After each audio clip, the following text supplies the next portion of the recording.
Welcome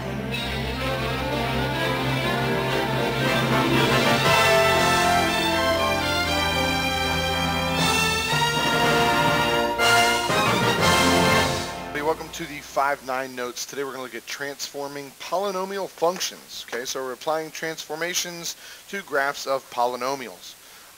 We've done this already in some form or fashion. Okay, it even says right here, recall that you can obtain the graph of any quadratic function from the graph of the parent function using the basic transformation. So what we're going to do is we're going to find that it's not necessarily true for cubic functions, and we'll look at we'll see what it looks like. Okay, so the graph of the function y equals AF of x minus h plus k is a vertical stretch or compression by the factor of a horizontal shift of h units and a vertical shift of k units. This we know already.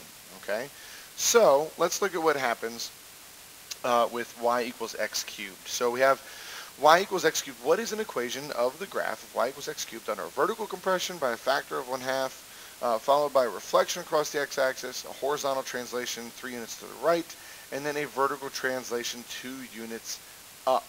All right, so let's look. We multiply it by 1/2 to compress it. We multiply that by -1 to reflect it. We put replace x with x minus 3 to move it horizontally, and again the minus means we're going to move it to the right.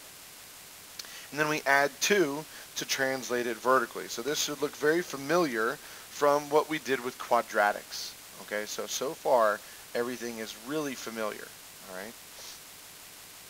So, based on that, what is an equation of the graph of y equals x cubed under a vertical stretch by the factor of 2, a horizontal translation 3 units to the left, and then a vertical translation 4 units down? Okay, pause the video and see if you can get an answer to got it number 1. All right, you've unpaused hopefully by now, and you should have this. We should have y equals 2, that's the stretch, x plus 3, that's the shift to the left, it's cubed up here, and then minus 4 for a move down. Okay, that should be pretty simple.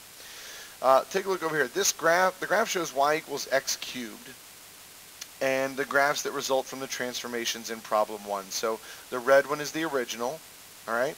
The green one was the first one we did, and the blue one is the one we just did. Okay, sorry. Scratch that. I'm losing it here. The black is the original. Okay, the black is y equals x cubed.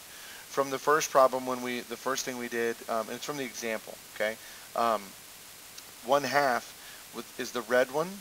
Okay, the blue one is when we reflected it, and then the green one is when we shifted it over 3 and up 2. Okay, so that's just to be clear. That's not the got it number 1 or anything. That's what we just did here in problem 1. We went from this down to this. Okay.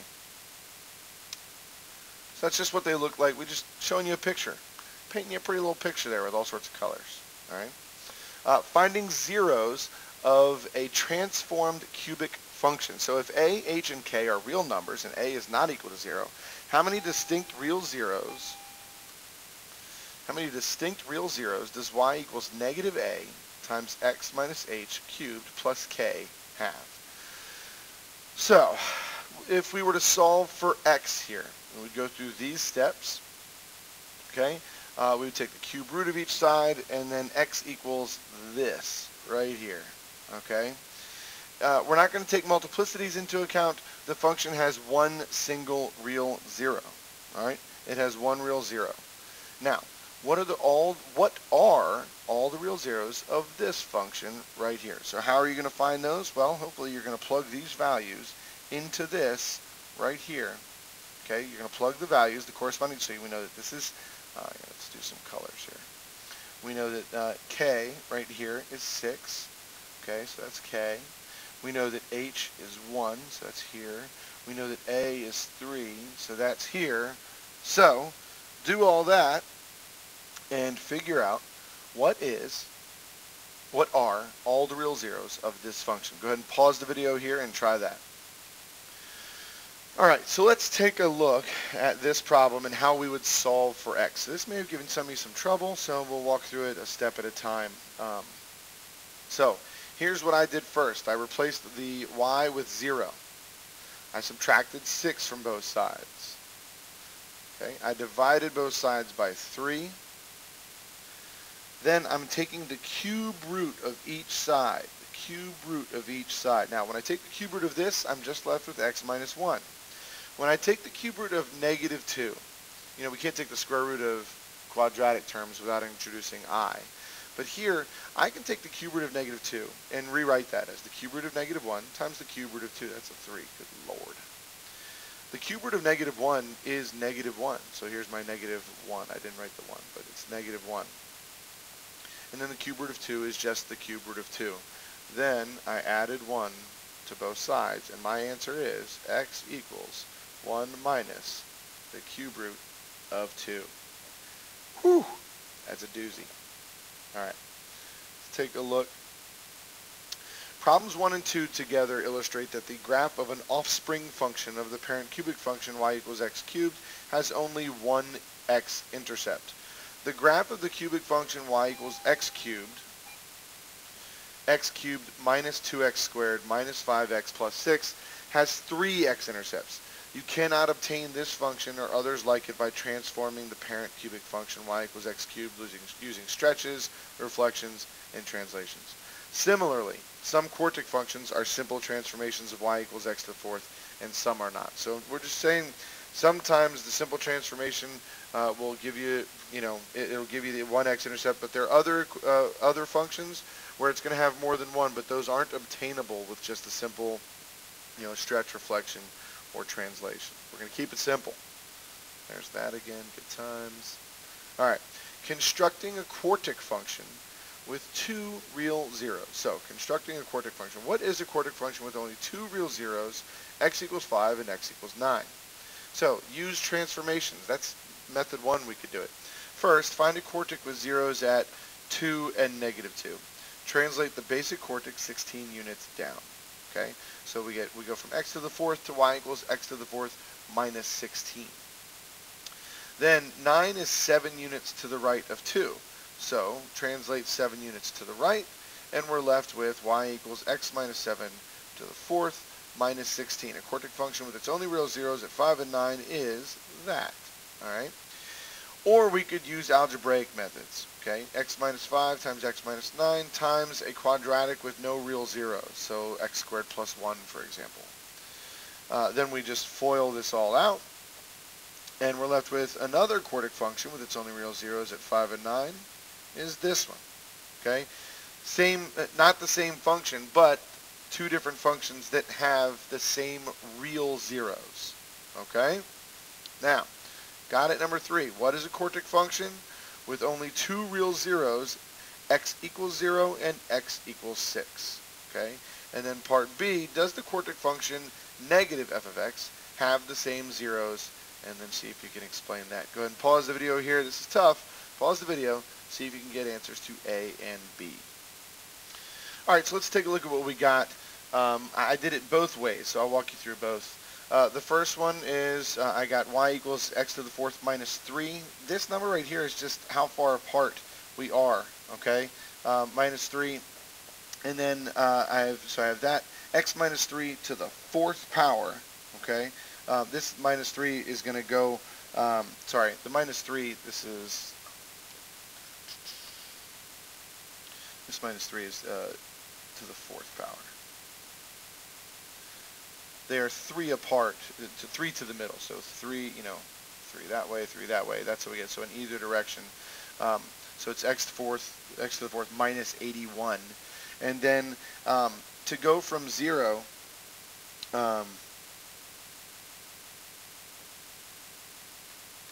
this would put my original function with zeros at negative 3 and positive 3 is what this would do. And so then I need both of those shifted over to the right 3. So this shifts it to the right 3. So I know the number 3 was in there a lot. That might not be that helpful. If it's not, I'll walk you through it in class. But just to give you one more try with it. This is, these are 3 apart. So if I go x to the fourth minus 81, if I graph that, that's going to give me roots at positive 3 and negative 3. So there's that. And then I just need to shift both of those over to the right 3, which is what I've done here. If you graph this, it comes out. Here, the other way to do it is just take x times x minus 6 times some, I need two imaginary roots. Again, I used x squared plus 1 because it keeps the number small. I multiply that out and I get this. There are infinitely many other answers because you could have done something different right here. So if you did, that's fine.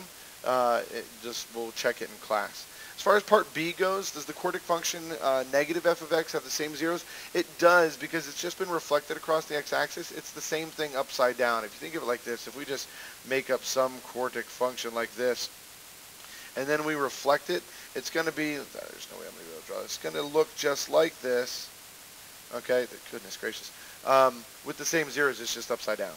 Okay, so yes, the roots would be exactly the same there. All right, let's go back here. The offspring of the parent function y equals x to the fourth is a subfamily of quartic polynomials that consists of this form right here. These functions belong to another category of polynomials, and in this category you can generate families as usual. That is a power function. Okay, a power function is a function of the form y equals a times x to the b, where a and b are non-zero real numbers. If the exponent b and y equals a x to the b is positive, the function is a monomial function. If y equals a to the xb describes y as a power function, then y varies directly with or is proportional to the b power of x. The constant of a is the constant of proportionality. Power functions arise in many real-world contexts related to the concept of direct variation, which we've previously talked about. Okay, that was a lot of stuff. All right, let's skip that. We've already done that. So let's see what a power function looks like. Let's see if we can figure out what it actually is. So we have wind farms. These exist. Not where we live, but these are real things. Source of renewable energy around the world. The power P in kilowatts is generated by a wind turbine varies directly as the cube of the wind. So we've worked with direct variation as far as linear. Now we're saying it varies directly as the cube of the wind speed in meters per second. Picture shows the power output of one turbine at one wind speed. To the nearest kilowatt, how much power does this turbine generate in a 10 meters per second wind? So 8 meters per second gives us 600. So here's what we do.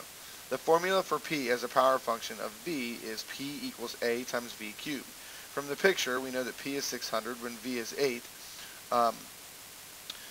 Or 600 equals A times 8 cubed, and then you solve for A. Once we have the A, we can substitute that back in for it's the leading coefficient of this power function here.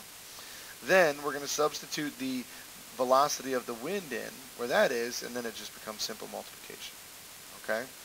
Another turbine generates a 210 kilowatt of power in a 12 mile per hour wind. How much does this turbine generate in a 20 mile per hour wind?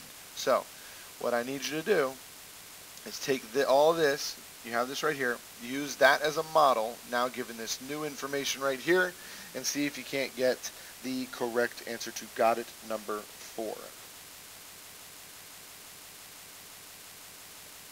Alright, hopefully you've unpaused, hopefully you worked the problem, and hopefully you got 972 kilowatts. Alright? That's it. I know that's some confusing stuff. Feel free to watch the video again. The more hits, the merrier. All right? Come with questions. I'll answer them. If you know somebody who's in this class, tell them to watch the video because this stuff ain't easy. See you next time. Bye.